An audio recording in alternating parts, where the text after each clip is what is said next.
Hello everyone, welcome to this session. Our chapter is compounds of metals, and we're discussing about the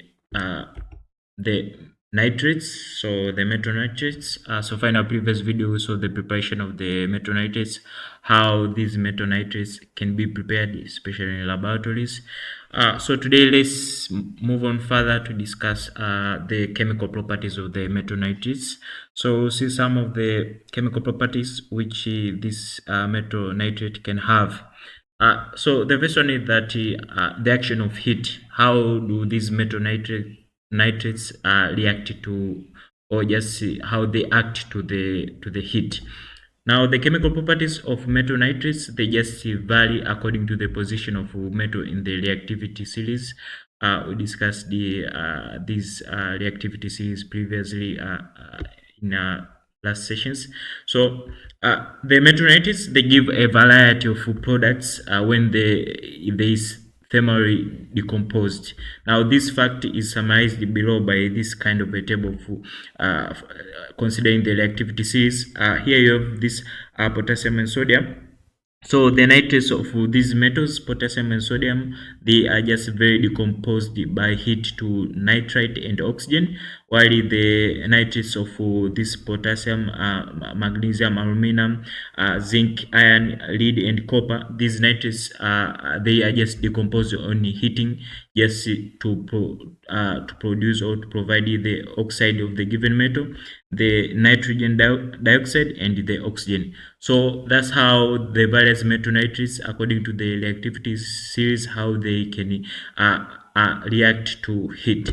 So in terms of the ammonium nitrate, this one is decomposed by heat into the nitrogen oxide and water, as you can see how the reaction how it occurs. Now, so that's the first chemical property of metal nitrates in terms of how they react to or just their action to heat. Moving on, let's see the Brown-Ling test. So this is the other chemical property of the metal nitrates. We'll see what this means. So all nitrates, they just undergo the same reaction with the iron 2 sulfate and the concentrated sulfuric acid, and this reaction, it becomes a test for the soluble nitrates. That is the Brown-Ling test. Now, the test is just carried out by crushing a little potassium nitrate, putting it in a test tube, and adding water to a depth of about maybe 2 centimeter, and then shaking the test tube just to dissolve the potassium nitrate. Now, note that any metal nitrate could have been used instead of the potassium nitrate. So the potassium nitrate here is just an example or a sample. So this is followed by adding a little sulfuric acid and then 2 or 3 crystals of iron 2 sulfate, which also can be crushed. Now the contents are later on shaken to dissolve them. Now finally the test tube is held in a slanting position, and a slow continuous stream of this concentrated sulfuric acid is poured down the side of the test tube. So the acid forms a separate layer underneath a aqueous layer, and the junction of the two, a brown ring will be seen. Now, the brown ring is what is the characteristic test of all the soluble nitrates. So you can see this as the chemical property of these soluble nitrates.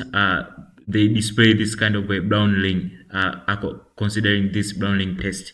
Now, in terms of the explanations of whatever happened to just to form this brown ring in terms of the chemical reactions, they are as follows.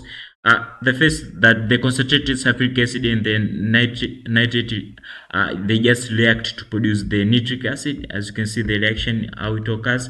Now after that, the nitric acid that is formed is just reduced by some of the iron 2 sulfate to nitrogen monoxide. As you can see the reaction how it occurs. Now the nitrogen monoxide is produced, then it reacts with some of the remaining iron 2 sulfate to form a dark brown complex that is just which appears as a ring. So that's how that kind of a brown ring how it occurs. As you can see the reaction how it looks like. So that's all I have for this session. We've seen some of the chemical properties of these metal nitrates. We've discussed two of them: the action of heat, how the various these metal nitrates react to heat in terms of considering the reactivities, and then we've discussed also the Brown ring test. That is one also to describe the soluble nitrates. So I hope that's clear, and thank you.